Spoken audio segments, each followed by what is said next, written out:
Welcome to the deep dive. Today we're plunging into the fascinating artistic universe of Bob Camblin. Right. You've provided a really compelling collection of material. His own often enigmatic quotes, a biography outlining, the contours of his life, reviews of books that explore his art and his thinking, Hmm. and even a YouTube video title that hints at his sharp, maybe satirical take on the world. Yeah. Consider this our expedition into the core of a truly original creative mind. That's right. It's a rich tapestry you've woven together. We have Camblin's personal reflections, the factual narrative of his journey as an artist, critical interpretations of what he created, and, yeah, a glimpse into his capacity for social commentary. Mm-hmm. Our aim is to explore these different facets and understand what drove his unique vision and why his work continues to resonate. Exactly. And for you, the learner who appreciates gaining knowledge efficiently and thoroughly, sort of without feeling overwhelmed by detail, this deep dive is designed to be your shortcut into understanding a complex figure. Yeah, hopefully. We're going to extract the most intriguing aspects of Camblin's story and connect them in ways that will hopefully spark those aha moments you value. Okay, let's start to unpack this. Bob Camblin. Okay. The biography tells us he achieved wide recognition within the art world, yet the vast scope of his actual output, thousands of pieces scattered across the globe, remains surprisingly under the radar for many. Well, that limited accessibility, I think, really contributes to the air of mystery surrounding him. Right. The biography points to his iconoclastic and sometimes controversial style, Right. yet he garnered high respect from his peers, and his work is keenly sought after by collectors.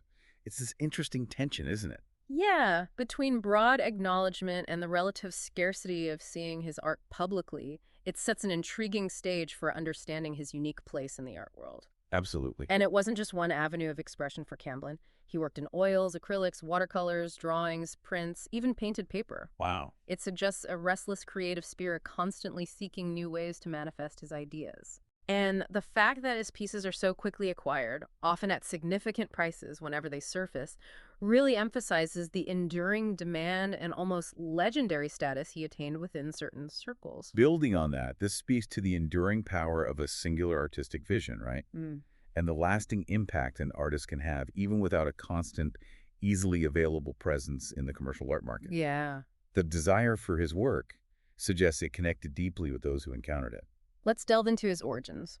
Born in Oklahoma in 1928, his formal artistic journey began at the Kansas City Art Institute. Mm-hmm. But it seems his early life in Ponca City, Oklahoma, also played a significant role in shaping his artistic sensibilities.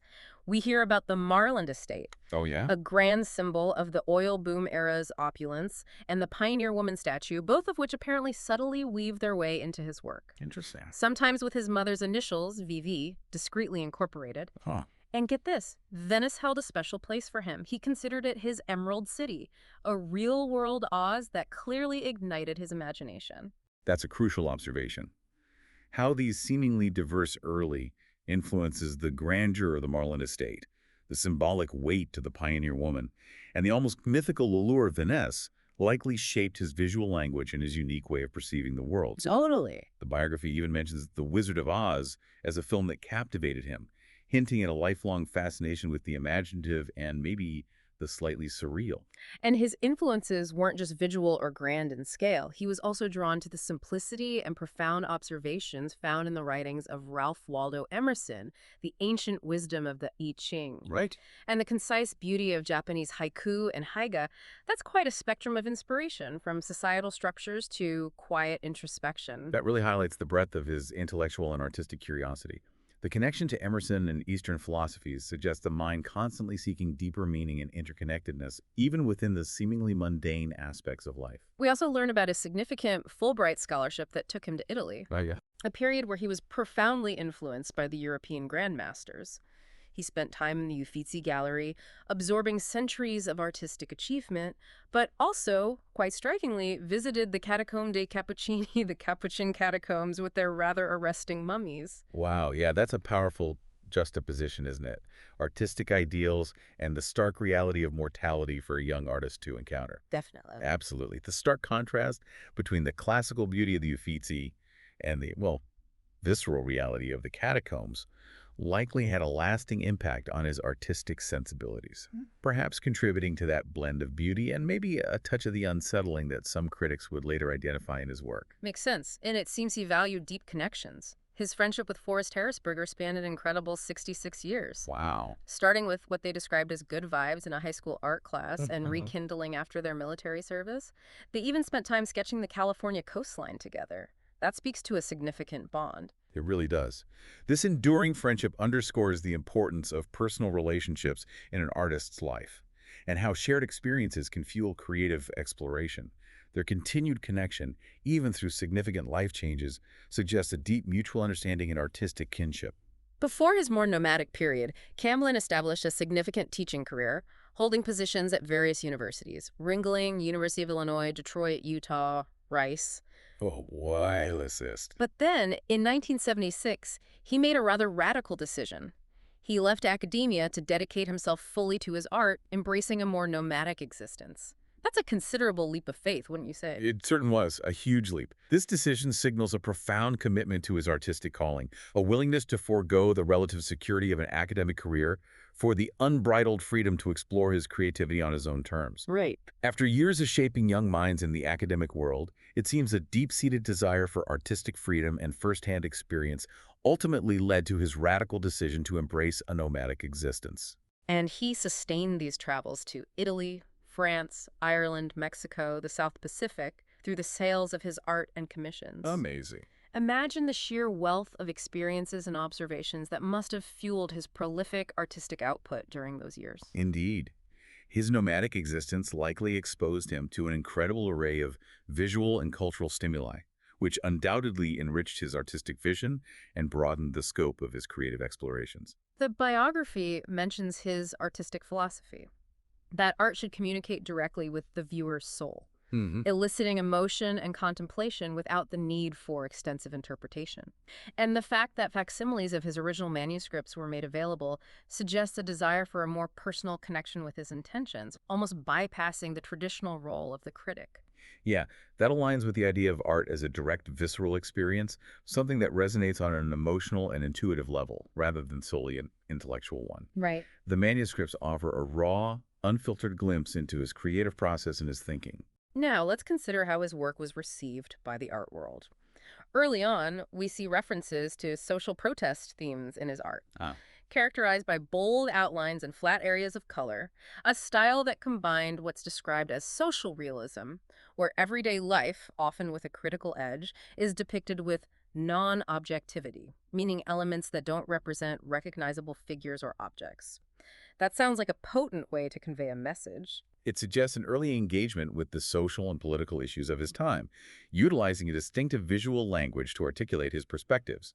This combination of realism and abstraction indicates a desire to connect with both the tangible world and the realm of abstract ideas. Later in his career, he found inspiration in the refined draftsmanship of Cremoni and the timeless forms of Etruscan terracotta figurines. Right, right. Charlotte Moser, writing in Art News, observed a transition in his work from intricate drawings to more organic forms and landscapes. It appears his artistic style was in constant flux, always evolving. This kind of evolution is a hallmark of many dedicated artists. The influence of Cremoni suggests a focus on technical skill and the human form, Okay.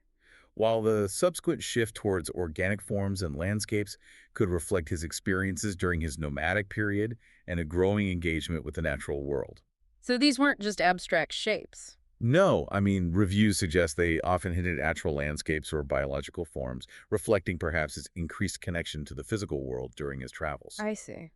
Eleanor Freed in the Houston Post noted his fascination with the cyclical nature of life and the theme of metamorphosis in his often cryptic drawings. Yeah, That certainly resonates with some of the earlier influences we discussed, doesn't it? absolutely. The theme of transformation appears to have been a recurring motif in his work, perhaps reflecting his own personal journey of constant change and his observations of the ever-evolving nature of existence. And Texting Overview highlighted his innovative approach to blending drawing and watercolor, resulting in these illusionistic, multi-layered pieces that were even compared to the wordplay of William Wiley, known for his playful use of language and visual elements. That sounds incredibly unique and intellectually engaging. The comparison to Wiley suggests that Camblin also incorporated a level of intellectual complexity, and perhaps even a subtle sense of humor into his multi-layered works. This is a particularly fascinating aspect. In the 1970s, he pioneered what he called mouches volantes with Nancy Giordano. Ah, yes, the flying flies. Right, which in this artistic context refers to the way these dots and dashes create shimmering optical illusions, playing tricks on your eyes, much like the effects in Escher's or Dali's work, Yeah. challenging our very perception of what we're seeing. What's so compelling here is his willingness to experiment and to push the boundaries of visual representation. Mouches Volantes not only demonstrates technical innovation, Yep. but also a clear desire to actively involve the viewer in the very act of seeing. So how did they look? Well, Mouches Volantes were fascinating. Imagine canvases where fields of tiny dots and dashes were meticulously placed to create shimmering, almost vibrating visual effects, Wow. making it feel like the image was subtly moving or shifting before your eyes. Incredible. And even in his later period, we see series like Big Owl and Descent from the Cross, which incorporated deeply personal symbols related to themes of fate and perseverance. Right.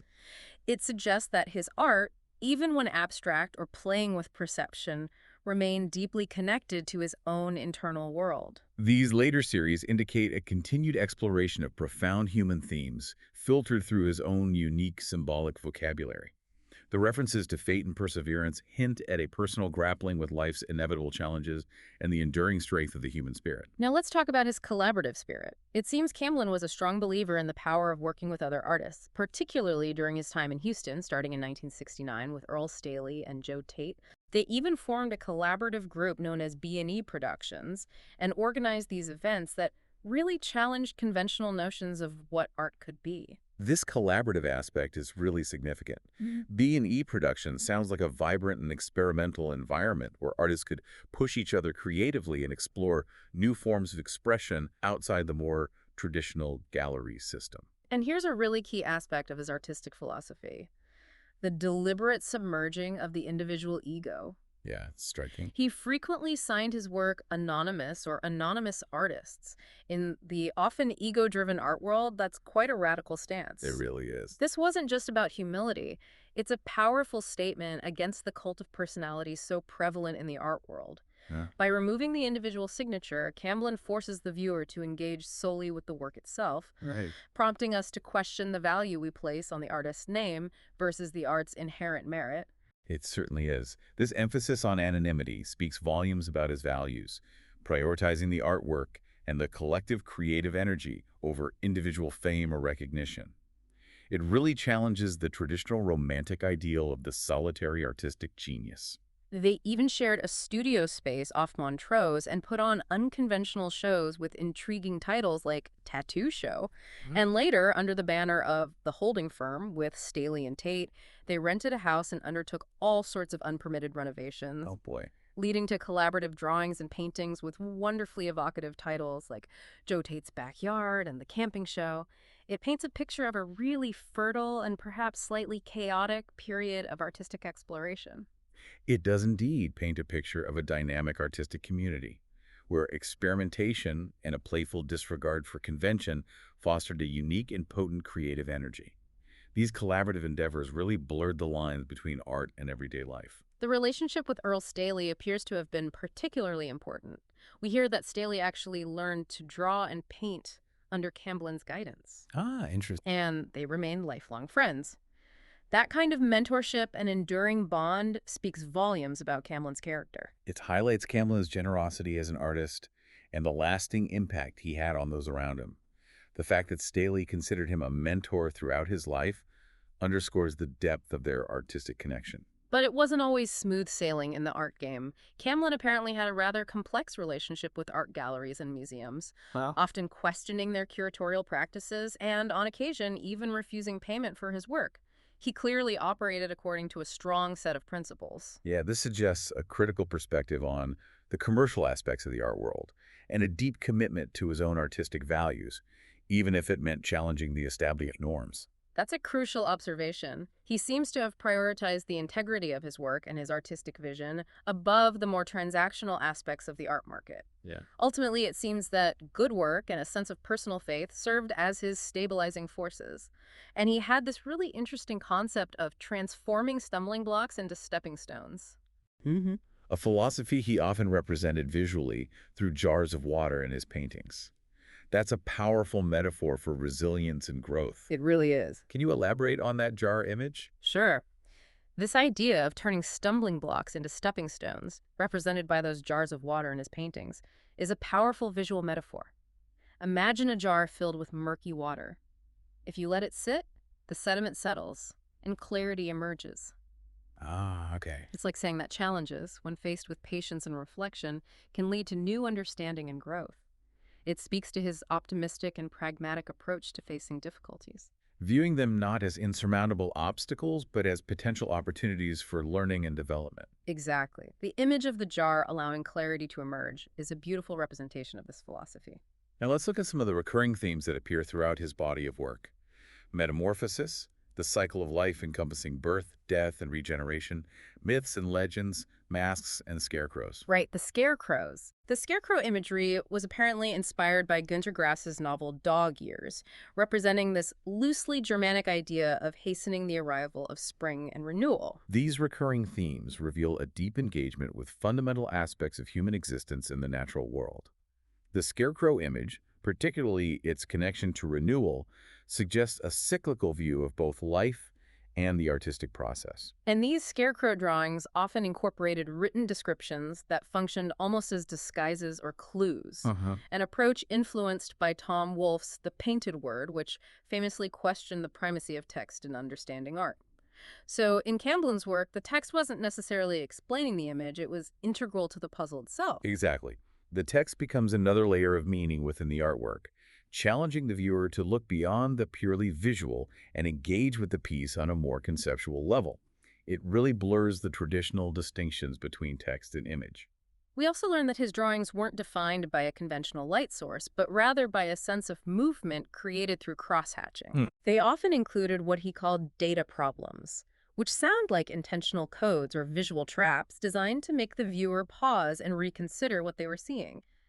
It sounds like he was actively trying to engage us in a visual game of sorts. Yeah, data problems sounds intriguing. From what I understand, these weren't mistakes, but intentional elements within his drawings, almost like visual puzzles or codes, Right. designed to make you pause and question what you were seeing, preventing a passive viewing experience. This reinforces the idea of his work as a kind of visual puzzle, inviting active participation and rewarding careful and repeated observation. The data problems add an element of playful complexity, encouraging viewers to question their initial assumptions. Definitely. The ambiguity and the layers of hidden meanings were intentionally designed to unfold over time, leading to a more profound and evolving understanding. He even harbored this ambition to, in his own way, remake Goya for the 20th century. Wow. Much like Cézanne reinterpreted Poussin, that's a pretty significant artistic aspiration. It speaks to his considerable ambition and his desire to connect with the lineage of great artists while simultaneously forging his own distinct artistic path. The comparison to Goya, known for his intensely personal and often unsettling imagery, is particularly revealing. And his paintings often explored surprise, unexpected juxtapositions, non sequiturs, elements that really demand the viewer to actively engage their imagination and potentially unlock subconscious emotions. Right. It sounds like he intended his art to be a catalyst for inner exploration. Precisely. By intentionally disrupting expectations and presenting the unexpected, he aimed to bypass the viewer's purely rational mind and tap into a deeper, more intuitive and emotional understanding. Now let's turn our attention to the books you included in the sources. First, Zen and the Art of Enlightenment. Okay. The review suggests it presents art as a series of questions disguised as images, and philosophy as offering incomplete answers, essentially creating a dialogue between the two. Ordinary objects, a figure 4 trap, a tattooed arm, a frog, are imbued with symbolic weight. It's described as an exploration of paradoxes made visible, delving into themes of illusion, impermanence, traps, and stillness, ultimately offering questions rather than definitive answers. What's particularly fascinating here is the explicit connection he draws between his artistic practice and philosophical inquiry.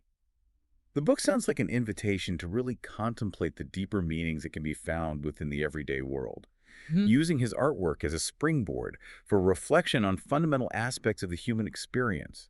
The Zen emphasis on direct experience and the rejection of intellectual constructs Right. finds a parallel in Camblin's desire for his art to speak directly to the viewer's soul without needing interpretation. Ah, good connection. This suggests he aimed to create works that bypass rational analysis and tap into a more intuitive understanding, much like a Zen koan aims to break down conventional thought patterns. The foreword to Zen and the Art of Enlightenment goes on to connect the historical evolution of art from realism to impressionism, post-impressionism, expressionism, and abstract art to the core principles of Zen and the I Ching, Right. emphasizing concepts like intuition, interconnectedness, and the continuous nature of change. It positions Camblin's own work as a unique synthesis of abstraction and symbolism, merging ancient wisdom with modern artistic experimentation, Mhm. acting as a kind of portal to heightened awareness that encourages active contemplation. This really contextualizes his work within a much broader intellectual and artistic tradition, highlighting his remarkable ability to synthesize seemingly disparate influences. Mm. The emphasis on direct experience in Zen philosophy and the cyclical view of reality offered by the I Ching provide a valuable framework for understanding his unique artistic approach. Then we have Bob Camblin and Complete Works, which focuses on a collection of his more intimate drawings and personal musings dating from 1950 to 1974. These were apparently never intended for public consumption, offering a rare glimpse into his unfiltered thoughts and emotions during those formative years. That sounds like an invaluable resource for truly understanding his inner world as an artist. Absolutely. These more private works offer a rare and valuable window into the artist's personal reflections, free from the constraints of public expectation or critical judgment. They likely provide a much more raw and direct connection to his evolving thoughts and feelings. We even have the title of a YouTube video, The Boardroom Trophy, Yeah. which seems to offer a satirical commentary on corporate culture through this concept of corporate taxidermy. Right. The idea of executives being mounted after any semblance of independent thought has been removed. Right. That certainly ties into his broader questioning of societal norms and values, doesn't it? It most certainly does. This satirical project demonstrates his sharp wit and his willingness to engage with a critique of contemporary society, even through what appears to be a darkly humorous lens. The underlying themes of conformity and the potential emptiness of purely status-driven ambition align perfectly with his more general questioning of established values. And finally, we have Camblin's own quotes. They are certainly enigmatic and thought-provoking, touching on a wide range of subjects: time, perception, the natural world, art itself, philosophy, and the fundamental aspects of the human condition. Lines like, "Fortunately, some things remain forever," or "another 10 years perhaps," or "Step off the train of thought to find the power that is no power, to do the work that is not work, to laugh the true laugh, bending is not bowing."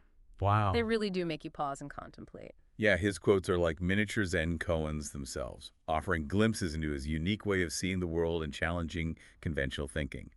They encapsulate many of the themes we've discussed: balance, doubt, the nature of reality, and the artistic process itself. Indeed. They offer concise and often poetic insights into his philosophical leanings and his unique perspective on life and art. So, for you, the learner, as we bring this deep dive into Bob Camblin to a close, what are the key insights that stand out?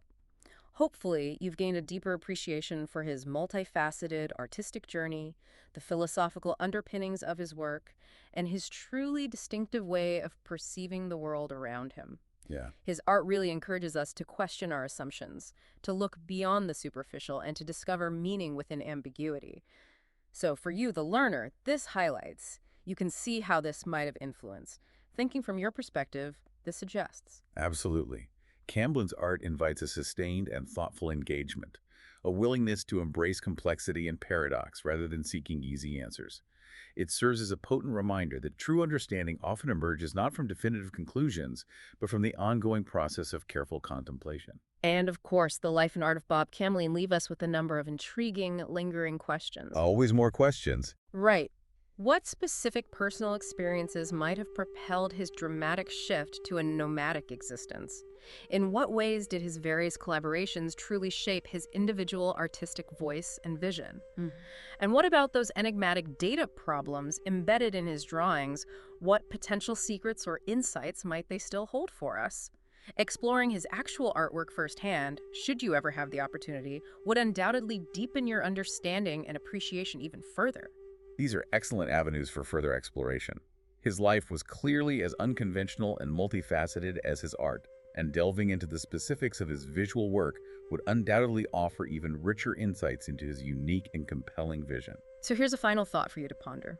Camblin himself stated that seeing should be believed, yet he deliberately layered his work with hidden meanings, illusions, and Right, ambiguities. that paradox. In our contemporary world, saturated as it is with a constant barrage of images and information, how do we cultivate the capacity to truly see, to move beyond surface appearances and prescribed interpretations to arrive at a deeper level of understanding? It's certainly something worth considering.